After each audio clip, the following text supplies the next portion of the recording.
नमस्कार दोस्तों, OCN network में आपका स्वागत है। मैं हूं ओमकार चौधरी। बिहार विधानसभा चुनाव की उल्टी गिनती शुरू हो चुकी है। अब तो बल्कि कह सकते हैं कि किसी भी समय चुनाव आयोग की बैठक हो सकती है और उसमें चीज़ों को अंतिम रूप दिया जा सकता है। आचार संहिता भी लागू हो सकती है कुछ समय बाद और लोगों को पता चल जाएगा कि कार्यक्रम क्या है, यानी मतदान कितने चरणों में होगा और कब-कब होगा। 15 नवंबर से पहले-पहले सारी प्रक्रिया समाप्त हो जानी है। खुद प्रधानमंत्री नरेंद्र मोदी के कई दौरे लग चुके हैं।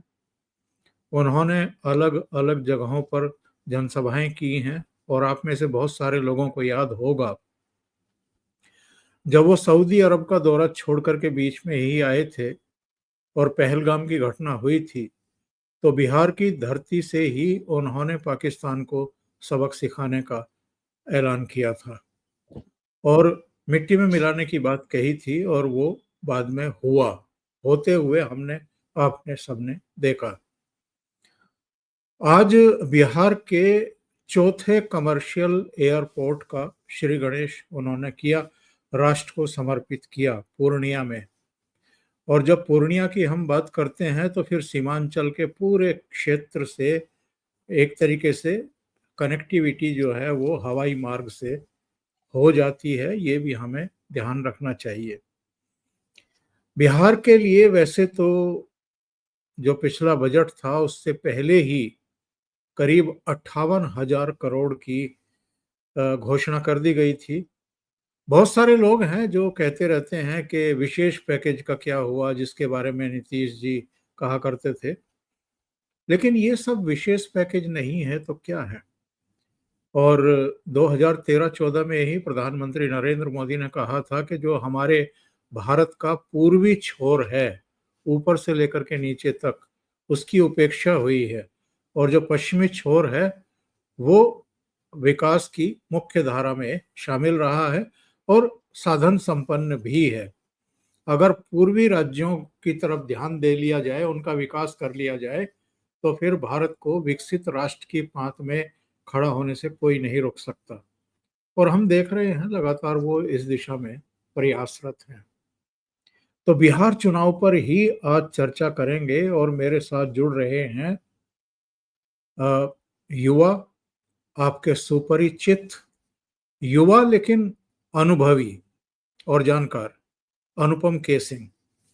तो उनको जोड़ लेते हैं और जोड़ करके चर्चा को आगे बढ़ाते हैं। अनुपम जी, बहुत स्वागत है। बहुत नमस्कार। बहुत धन्यवाद सर, अपने प्लेटफॉर्म पर स्थान देने के लिए। बहुत दिन बाद आया, लेकिन अब कोशिश रहेगी कि रेगुलर चर्चाओं का दौर चलता रहे। जी हाँ, और ख़ास तौर से बिहार के मद्देनज़र तो ज़रूर आपकी सेवाओं की ज़रूरत रहेगी, आपके जी जी अनुभव की भी ज़रूरत रहेगी। तो इस समय जो माहौल बना है और आज भी मुझे लगता है कि प्रधानमंत्री नरेंद्र मोदी ने करीब 40,000 करोड़ की योजनाओं, परियोजनाओं का या तो श्री गणेश किया है या उद्घाटन किया है। और एक तरीके से बिहार पर तो उनकी लगातार मैं कहूँगा कि एक वर्षा हो रही है आशीर्वाद के रूप में। इससे माहौल क्या बन रहा है बिहार में? जी जी।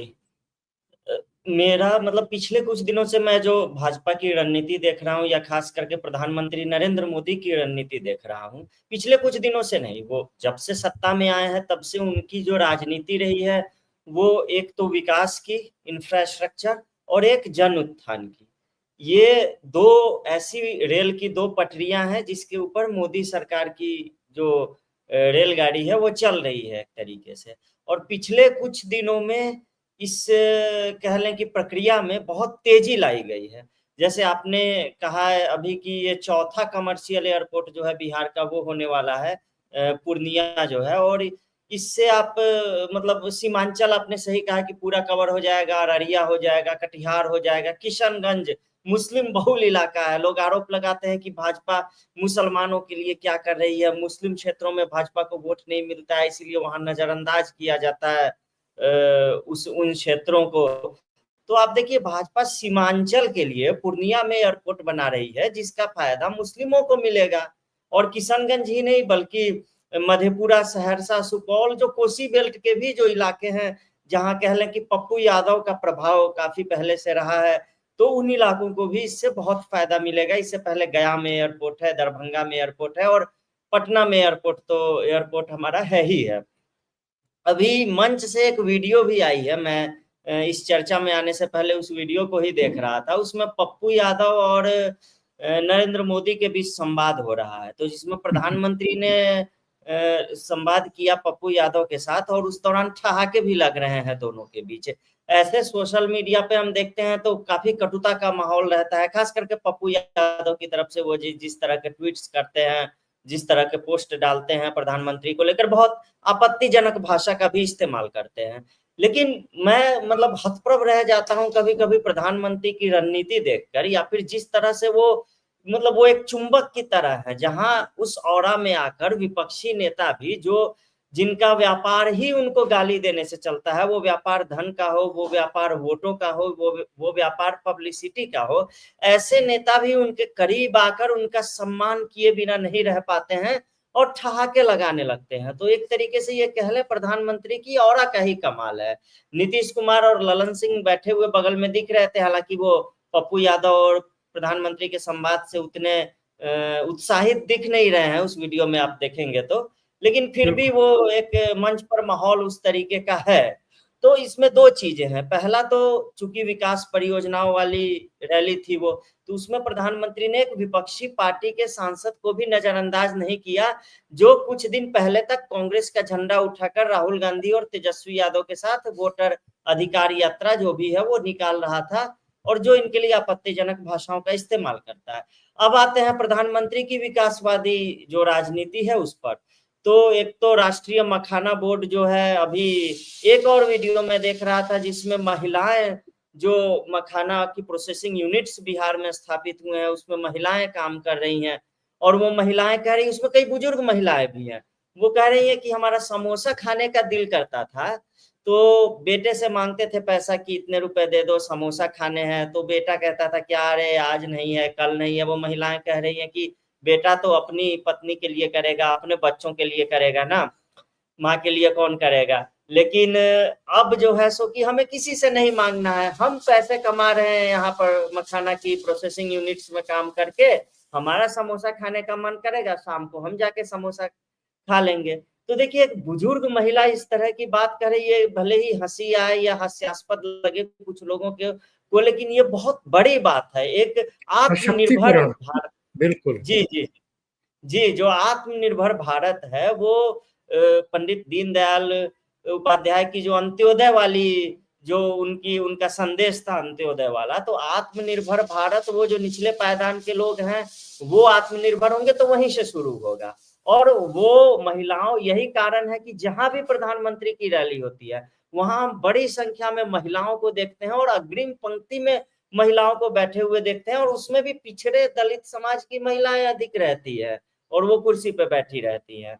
तो उनको मोदी का नाम सुन के ही वो लोग रैली में आ जाती हैं, क्योंकि उनको पता है जो वृद्धा पेंशन के पैसे आ रहे हैं, दिव्यांगों के लिए जो पैसे आ रहे हैं, उनको अपने पति से नहीं मांगने पड़ते हैं। वो बैंक में पासबुक लेकर जाती है, वहां से निकाल के ले आती है। या ये जो लखपति दीदी वाली योजना है, उसके तहत जो स्वयंसेवी समूहों में उन महिलाओं को जोड़ा जाता है, तो उनको पता है ये सब मोदी कर रहा है। उनको कोई मतलब नहीं है कौन भाजपा है, कौन नेता है, क्या है। उनको सिर्फ एक चेहरा दिख रहा है, एक व्यक्ति का चेहरा, जो प्रधानमंत्री का चेहरा है। और यही कारण है कि बिहार में प्रधानमंत्री की जितनी अधिक रैली होगी इस बार, उनका चेहरा जितना ज्यादा दिखेगा उतना ज्यादा उनको वोट जो है वो मिलता रहेगा। और ये सिर्फ एयरलाइंस, ये जो टर्मिनल नया बना है पूर्णिया एयरपोर्ट का, ये सिर्फ टर्मिनल की ही बात नहीं है। टर्मिनल की बिल्डिंग होती है, apron cargo complex, STP water and fire tank, electric bus सब का जो सब स्टेशन होता है वो बनता है, एविएशन का फ्यूल फार्म बनता है, एडमिन की ऑफिस होती है। तमाम तरह के इंफ्रास्ट्रक्चर के प्रोजेक्ट होते हैं, कमर्शियल प्लाजा बनते हैं, पार्किंग की सुविधा के लिए अलग से चीजें बनती है। तो एक एयरपोर्ट अपने साथ कितना कुछ लेकर आता है, या फिर एक एयरपोर्ट क्या, मिजोरम का ही हम उदाहरण देखें, एक रेलवे स्टेशन अपने साथ कितना कुछ लेकर आता है। बिल्कुल। हमारे कुछ चीजें सामान्य होती है, हो सकता है कि कुछ क्षेत्रों में वही चीजें, वही साधारण चीजें जो हमें सामान्य लगती हैं, वो अपने साथ चमत्कार लेकर आती है। तो यही मिजोरम में हुआ है, यही पूर्णिया में हुआ है, और यही जो प्रधानमंत्री की जो नीति है उनकी सफलता का प्रमाण है, जो प्रत्यक्ष दिखाई दे रहा है। जी। और अनुपम, ये जो अगर हम बात करें विपक्षी दलों की, तो अभी राहुल गांधी और तेजस्वी की ये यात्रा रही 15-16 दिन की, उसको लेकर के भी तमाम तरह की कंट्रोवर्सी रही कि भाई बड़ा दल, बड़ा भाई बिहार में कौन है, और गाड़ी में, खुली गाड़ी में आगे की तरफ कौन बैठा हुआ था। यानी जिस कांग्रेस का वहां वैसे ही कोई मतलब नहीं है, और वो केवल और केवल लालू यादव की दया पर वो जितनी भीख डाल देते हैं उतने पर वो आश्रित है। उसके नेता राहुल गांधी अग्रिम पांत में दिखाई देते थे, और तेजस्वी ने अपने आप को पीछे की तरफ कर लिया था। लेकिन ये भी चर्चाएं चल रही थी कि दोनों के बीच में सब कुछ ठीक ठाक नहीं है। अभी मुजफ्फरपुर की एक जगह तेजस्वी यादव ने ये कहा है कि 243 सीटों पर मेरे उम्मीदवार खड़े होंगे, हम लोग लड़ेंगे। इसका मतलब क्या निकाला जाए? क्या कांग्रेस और आरजेडी के बीच में सीटों को लेकर के, संख्या को लेकर के रस्साकसी है जो चरम पर पहुंच रही है? और अ, तेजस्वी कुछ संकेत दे रहे हैं राहुल गांधी को? जी, इससे पहले 3 नेताओं का बयान मैंने देखा जिसमें 243 सीटों पर लड़ने की बात उन्होंने कही थी। एक तो चिराग पासवान ने कही थी, तो फिर उन्होंने स्पष्टीकरण दे दिया कि हमारा ये मतलब था कि चिराग ही एनडीए की जो भी सीटें होंगी, आप समझिए कि हमारे समर्थक जो हैं, हमारे वोटर जो हैं, लोजपा के जो भी लोग हैं, वो समझे कि हम चिराग पासवान को वोट दे रहे हैं, हमारा आशय ये था। तो चिराग पासवान ने एक तरीके से क्लैरिफिकेशन दे दिया। उनके अलावा भी 3 नेता ऐसे हैं तेजस्वी यादव के अलावे, जिन्होंने ये घोषणा की है कि हम 243 की 243 सीटों पर लड़ेंगे। और उन 3 नेताओं में कौन-कौन है? एक प्रशांत किशोर हैं। तो प्रशांत किशोर का हमें पता है कि वो एक बृहद तैयारी लेके चल रहे हैं। वो पैन बिहार अपना इकोसिस्टम लेकर चल रहे हैं। भले अधिकतर सैलरीड लोग हैं उनके पूरे बिहार में फैले हुए, लेकिन वो वोट में भी कन्वर्ट हो सकते हैं, क्योंकि कुछ जब किसी ने मेहनत की है तो कुछ न कुछ नतीजा जो है वो निकलना ही निकलना है। उनके अलावा मायावती हैं बहन जी, वो भी कह चुकी हैं कि हम बिहार की 243 सीटों पर लड़ेंगे, सभी सीटों पर लड़ेंगे। मायावती बसपा का आपको भी पता है, अपने लंबे समय से कवर किया है कि राजस्थान से लेकर मध्य प्रदेश और उत्तराखंड तक में जैसे राज्यों में एक वोटर बेस रहा है, और सीटें भी जीतती रही हैं मायावती। लेकिन अब जो है उनकी स्थिति, उनकी सक्रियता और बसपा का जो कैडर है वो अब उस तरीके का चुस्त भी नहीं रहा। तो वो देखना पड़ेगा कि वो कितना असर दिखाती है और कितना नहीं। और एक तीसरे नेता भी। जी, उत्तर प्रदेश में भी तो बहुत कमजोर हो गई हैं। एक ही सीट जी, आई थी पिछले विधानसभा चुनाव में, जी, लोकसभा में खाता ही नहीं खुला था। जी। जी, जी, जिस पार्टी ने एक तरीके से 2007 से 12 तक रूल किया था, उसके लिए बिल्कुल। मतलब बहुत ही शर्मनाक स्थिति थी। और एक समय था जब 2009 के लोकसभा चुनाव में मायावती को प्रधानमंत्री के रूप में देखा जा रहा था कि अगर खंडित जनादेश मिलता है, तो जो नेता प्रधानमंत्री बनेंगे, उनमें मायावती भी एक हो सकती है। तो ये अलग बात हो गई। एक और नेता है जिन्होंने बिहार में 243 की 243 सीटों पर लड़ने का ऐलान किया है, और वो आपके प्रिय अरविंद केजरीवाल जी हैं, जो कि दिल्ली में तो उनको पब्लिक ने भगा दिया है। पंजाब बाढ़ से पीड़ित है, वहां पे तो वो दिखाई दे नहीं रहे हैं। वहां के मुख्यमंत्री भी अचानक से बीमार हो गए, और सिचुएशन का स्टॉक लेने के लिए प्रधानमंत्री को खुद वहां पर जाना पड़ा और बैठकें करनी पड़ी। तो अरविंद केजरीवाल भी कहे, वो दिल्ली विधानसभा चुनाव में भी उन्होंने कहा था कि समझो 70 की 70 सीटों पर केजरीवाल लड़ रहा है, तो जनता ने सही में समझ लिया कि केजरीवाल ही लड़ रहा है तो इसको हराना ही हराना है। तो ये 3 नेता जो है, मायावती, अरविंद केजरीवाल और प्रशांत किशोर, जो 243 सीटों की तैयारी लेकर चल रहे हैं। और ये इंडी गठबंधन में एक तरीके से कह लें, एक दिखाता है कि किस कदर ये बिखरा हुआ गठबंधन है। अब आते हैं तेजस्वी यादव पर। तेजस्वी यादव अभी उन्होंने वोटर अधिकार यात्रा जो राहुल गांधी ने निकाला, उसमें उन्होंने हिस्सा लिया। राहुल गांधी ने ये सासाराम से पटना तक की यात्रा में कभी भी कहीं भी एक शब्द भी ऐसा नहीं बोला कि हम तेजस्वी यादव को मुख्यमंत्री के रूप में प्रोजेक्ट करेंगे। राहुल बिल्कुल। गांधी ने कहीं नहीं कहा कि बिहार में तेजस्वी हमारे नेता हैं, लेकिन तेजस्वी यादव ने राहुल गांधी को खुश करने के लिए ऐसा जरूर कहा कि हम राहुल गांधी को प्रधानमंत्री बनाएंगे। वो कहते हैं ना, एक डिस्टेंट ड्रीम, अंग्रेजी में और हिंदी में जो मुंगेरी लाल के हसीन सपने दिखाना कहते हैं, तो राहुल गांधी को एक सपना तेजस्वी यादव ने दिखाया, क्योंकि सबको पता है कि सेंटर में अभी अगले कई वर्षों तक कोई वैकेंसी नहीं है। कम से कम जब तक मोदी सक्रिय है तब तक किसी प्रकार की भी वैकेंसी नहीं है।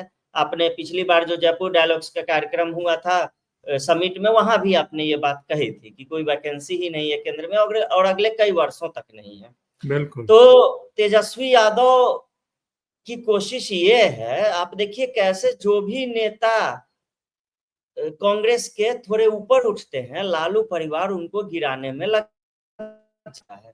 क्योंकि राहुल गांधी की यात्रा को इसी आधार पर समर्थन दिया गया कि जो 2 फायर ब्रांड नेता हैं बिहार में कांग्रेस के, या फिर फायर ब्रांड हैं या पेश किए जाते रहे हैं उस तरीके से, या सक्रिय रहे हैं हम कह लें, वो है एक पप्पू यादव और एक है कन्हैया कुमार।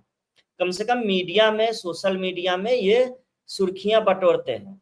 दोनों को ही किस तरीके से राहुल गांधी की यात्रा से साइडलाइन किया गया, ये भी हमने देखा। मुकेश सहनी, छोटी सी पार्टी जिनके विधायक, सांसद, विधान पार्षद कुछ मतलब न के बराबर है, मुकेश सहनी को हर रैली में आप गाड़ी में बैठे हुए देखेंगे राहुल गांधी और तेजस्वी यादव के साथ। वहीं पप्पू यादव को इनके सुरक्षा कर्मियों ने मार के भगा दिया, पीट पाट भी किया।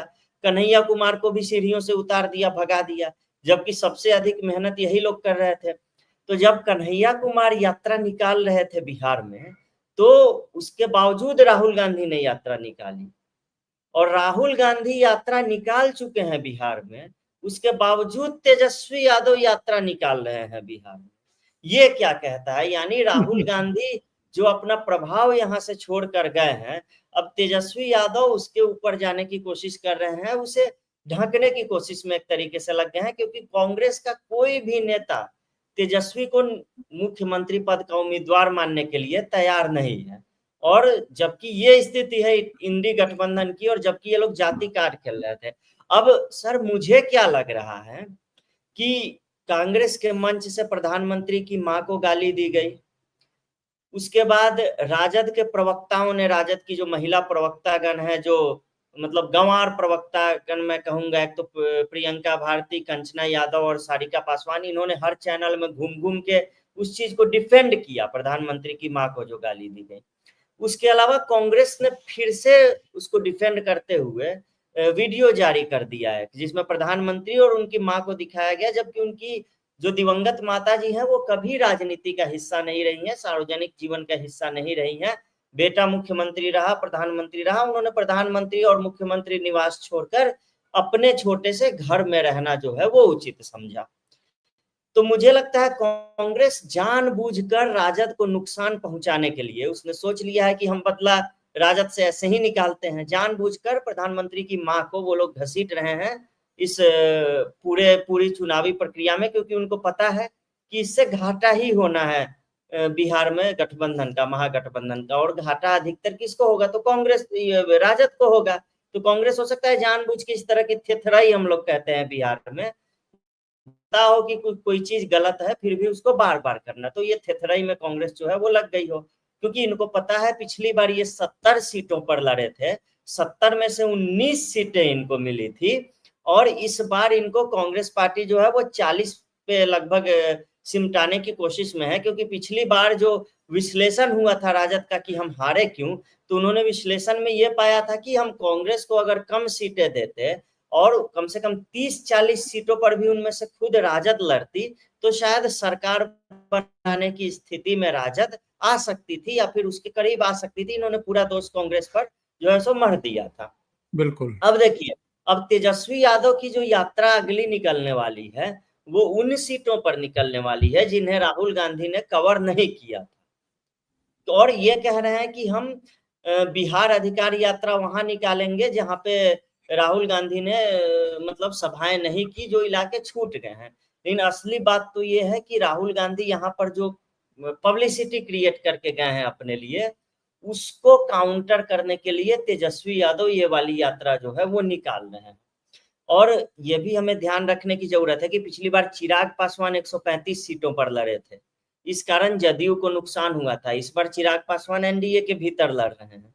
तो क्या बिल्कुल। राजद और कांग्रेस का जो महागठबंधन है जिसमें मुकेश सहनी भी है, कि क्या वो लोग इस तरह की एकता स्थापित कर पाएंगे जहां पे सीटों का बंटवारा सुगम तरीके से हो और मतलब मिलजुल कर सब जो है लड़ सकें और एक दूसरे को अपने वोट जो है वो ट्रांसफर करा सके। क्योंकि इनके जो बागी उम्मीदवार हैं वो जाएंगे प्रशांत किशोर के पास, वो जाएंगे बसपा के पास, वो जाएंगे आम आदमी पार्टी के पास, क्योंकि इस बार बहुत विकल्प है उन लोगों के पास।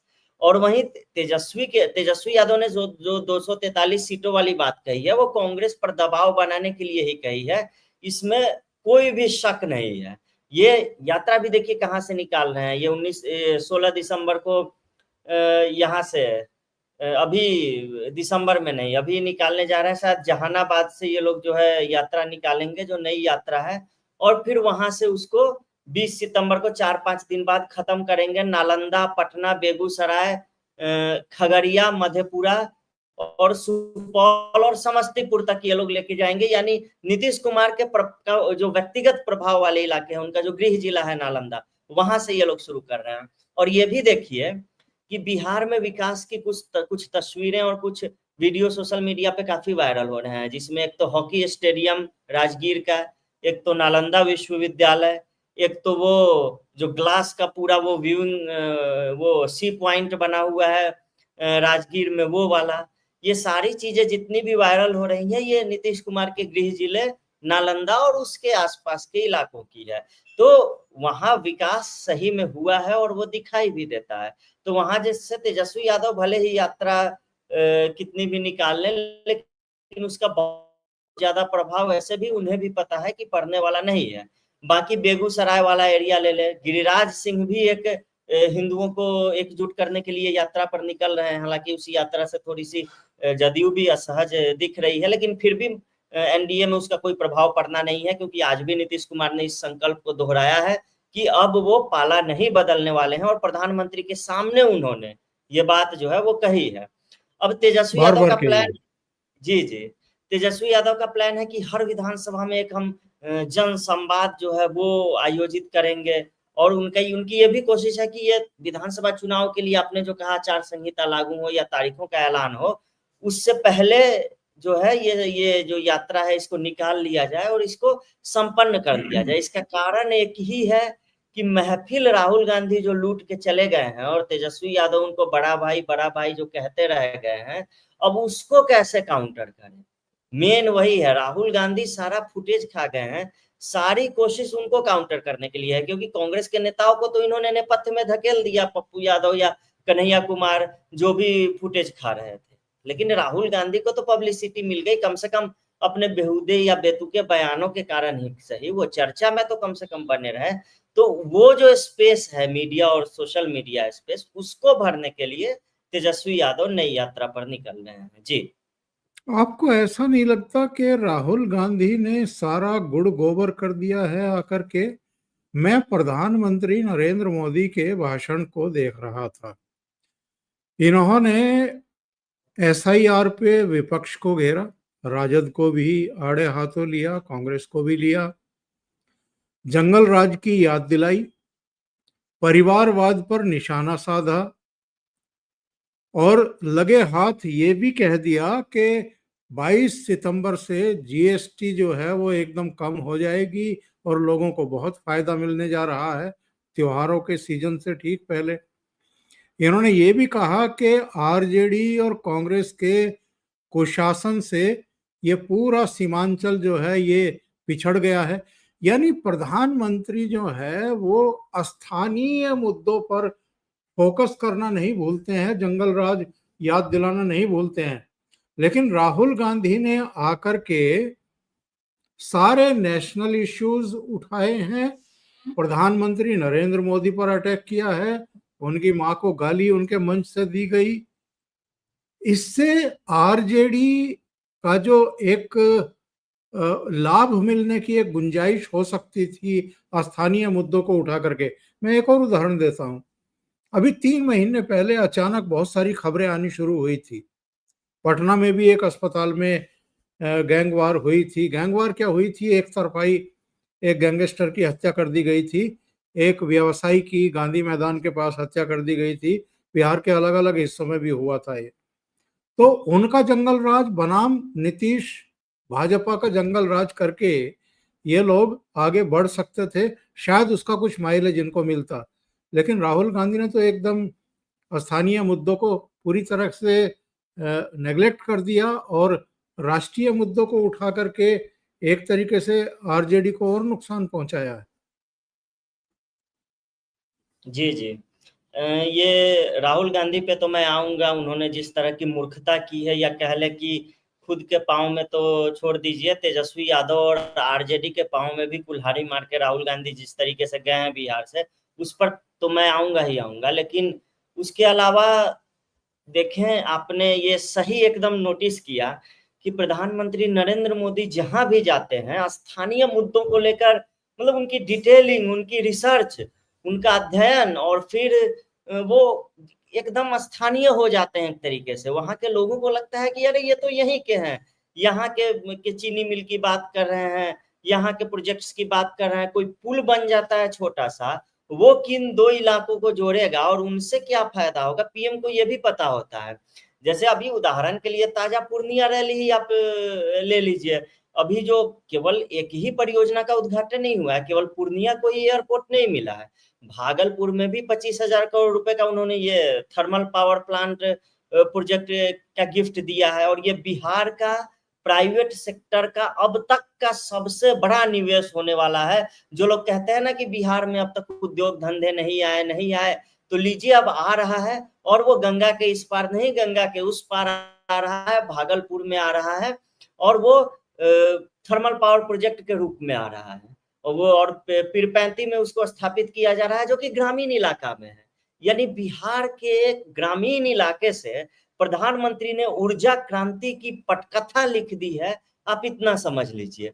Kosi Mechi intra state river link project जो है, उसका फेज 1 शुरू हो गया है। उसमें 3,000 करोड़ रुपए की लागत से उससे पूरा पूर्वोत्तर बिहार कवर हो रहा है। और पूर्वोत्तर बिहार में सिंचाई ले लीजिए, बाढ़ नियंत्रण ले लीजिए, और किसानों को इससे बहुत गजब का फायदा मिलने वाला है। लाखों किसान जो है इससे प्रभावित होंगे, और सकारात्मक रूप से प्रभावित होंगे। उसके अलावा एक बहुत बड़ी घोषणा है जिससे बिहार के जो मिथिलावासी हैं वो बहुत खुश हैं, वो है मखाना। मैंने अभी बात भी की मखाना प्रोसेसिंग यूनिट्स की, कि कैसे महिलाएं जो है वो आत्मनिर्भर हो रही हैं।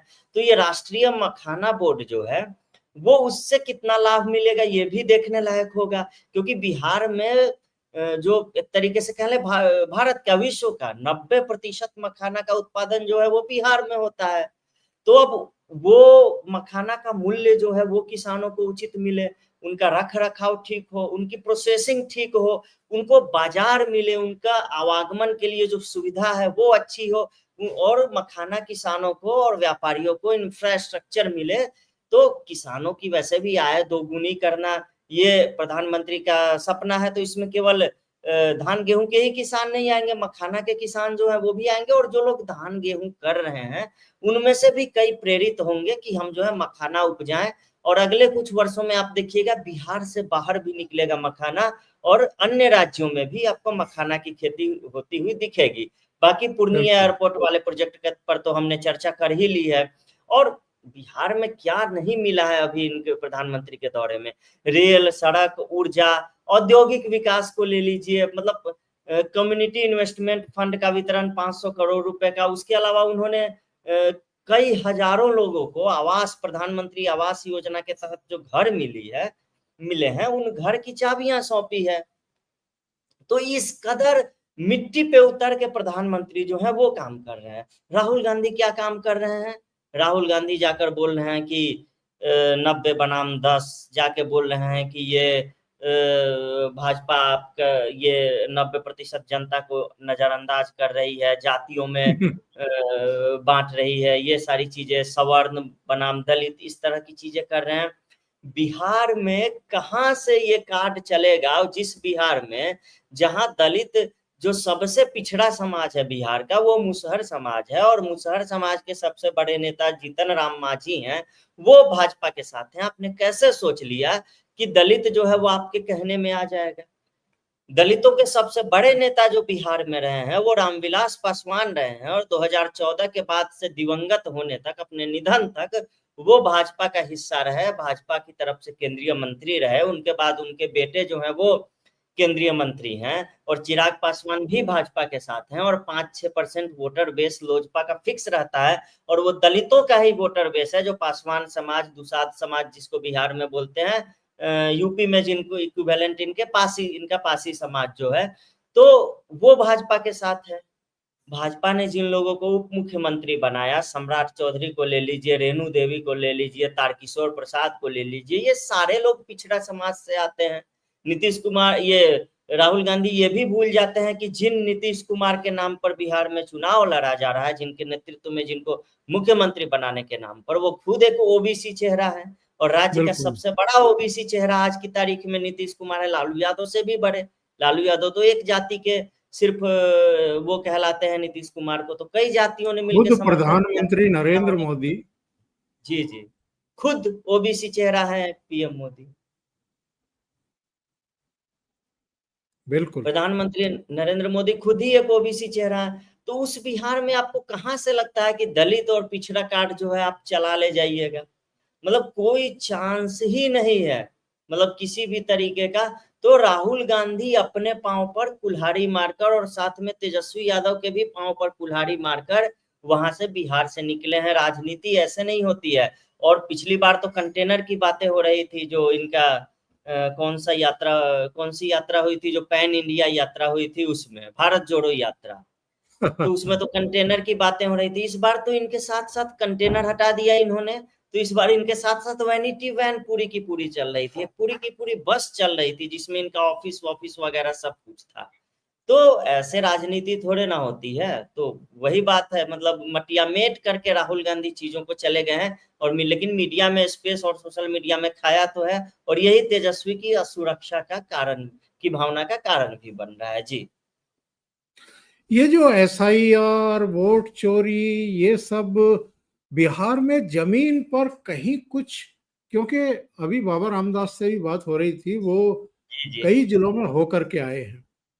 जी जी उनका जी, कहना था कि जितने उन्होंने लोगों से ग्राउंड बात रिपोर्टिंग हुई, अच्छी खासी की है उन्होंने। हाँ, जितने लोगों से बात हुई, सब ने ये कहा कि कोई वोट चोरी नहीं है, हम तो वोट डालते आ रहे हैं, हमारी तो कोई वोट चोरी नहीं हुई। एसआईआर के बारे में कोई लोग बात ही नहीं करते हैं, उन्होंने कहा कि ये बेफिजूल की बातें हैं। ये केवल नेशनल मीडिया में है, कहीं और नहीं है, बिहार में तो बिल्कुल भी नहीं है। जी सर, एक बड़ा ही रोचक फैक्ट मैं बताता हूँ आपके यूट्यूब चैनल पे। ये जो एसआईआर और वोट चोरी को लेकर, मान लीजिए कि 80-85 हजार के लगभग बीएलओ थे, जिन्होंने ये एसआईआर वाला पूरा कार्य जो है बिहार में वो संपन्न कराया चुनाव आयोग के लिए। तो बीएलओ सैलरीड लोग हैं, सरकारी लोग हैं, और चुनाव आयोग के लोग हैं। उसके अलावा 1.5 लाख के करीब बीएलए थे, जो बूथ लेवल एजेंट्स होते हैं विभिन्न राजनीतिक दलों के, जिनमें कांग्रेस के भी होंगे, राजद के भी होंगे, भाजपा के भी होंगे। हर दल को प्रतिनिधित्व मिलता है, हर दल के बीएलए होते हैं। और ये बीएलओ और बीएलए दोनों साथ मिलकर ये चुनाव आयोग की जो भी प्रक्रिया होती है उसको अंजाम देते हैं। मतलब बीएलओ जो है वो पूरी कार्यवाही करते हैं, बीएलए उनको असिस्ट करते हैं, कहीं कुछ बिल्कुल। कमी बेसी रह गई तो वो बताते हैं। पूरे बिहार से एक भी बीएलए का वीडियो नहीं आया या बयान नहीं आया जिसमें उसने कहा हो कि चुनाव में गड़बड़ी हुई है या धांधली हुई है। अब राहुल गांधी जब जाकर बिहार में कहते हैं कि धांधली हुई है एसआईआर में, चुनावी प्रक्रिया में, तो वो जो 1.5 लाख बीएलए हैं उन पर भी आरोप लगा रहे हैं। वो 1.5 लाख जो बीएलए हैं उनके परिवार में भी 4-4 लोग भी पकड़ लीजिए, तो 6 लाख बिल्कुल। वोट तो राहुल गांधी ने ऐसे ही गंवा दिया। अब इसमें इसके थोड़े से लार्जर पक्ष पे आते हैं। ये बीएलए कौन लोग हैं? ये कोई एलियन तो नहीं है, ये लोग कहीं दूसरे राज्यों से तो नहीं बुलाए गए हैं।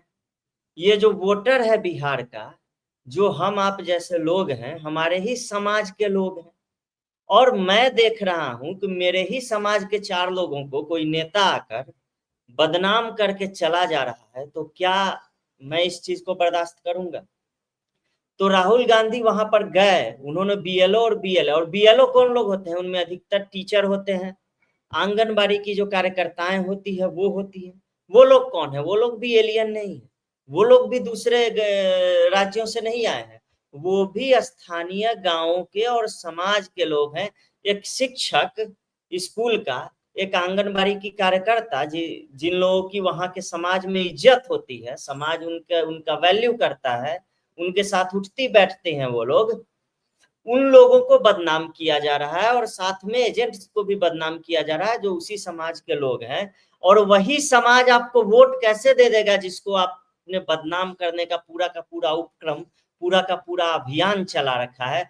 बस राहुल गांधी ये चीज समझ नहीं पाए और यहाँ गच्चा खा गए। ये बड़ी इंटरेस्टिंग चीज है जो मैंने गांव घर के लोगों से बात करके ये पता लगाई है। उनका कहना है कि हमारे मास्टर साहब जो बारिश में, आंधी तूफान में हमारे मतलब घर में आके और चीजों को नोट करके ले गए, पूरा फॉर्म भर के ले गए, मतलब विषम परिस्थितियों में भी और मौसम खराब होने के बावजूद भी उनका अपमान हम कैसे बर्दाश्त करेंगे? बिल्कुल। वही लोग हैं जो पोलियो के ड्रॉप भी पिलाते हैं, वही वो ड्यूटी भी आंगनबाड़ी की कार्यकर्ताओं को ही मिलती है। वही लोग हैं जो चुनाव के दौरान भी वहां पे बूथ पे बैठे रहते हैं वोटरों को असिस्ट करने के लिए। वही लोग हैं जो विभिन्न सरकारी कार्यक्रमों को सफल बनाने में योगदान देते हैं और सारे समाज कल्याण में भी लगे रहते हैं। समाज क्या उन लोगों को का अपमान कभी बर्दाश्त करेगा? आपके अपने बीच के शिक्षक, अपने बीच की आंगनबाड़ी कार्यकर्ता। बस राहुल गांधी को जिसने भी सलाह दी उसने ये मिसकैलकुलेशन कर दिया। और वो महारानी फिल्म में एक डायलॉग है कि आप जब जब आपको लगता है कि आप बिहार को समझ गए हैं, बिहार आपको झटका देता है। तो राहुल गांधी को और तेजस्वी यादव को ये झटका जो है कुछ ही दिनों बाद जो महसूस होना वो शुरू हो जाएगा। जिस तरीके के गैर जरूरी मुद्दे इन्होंने उठाए हैं उसको देखें तो। जी कई मुद्दे अभी भी रह गए हैं, फिर से जुड़ेंगे अनुपम जी आपके साथ 1-2 दिन बाद, जब भी समय मिलेगा उन पर भी चर्चा करेंगे। बहुत जी जी रोचक चर्चा आपसे हुई है और आपने जमीन की जो सिचुएशन है वो दर्शकों को बताई है। बहुत बहुत धन्यवाद आपका जुड़ने के लिए। Thank you ji so ji, much. बहुत बहुत धन्यवाद सर। नमस्कार।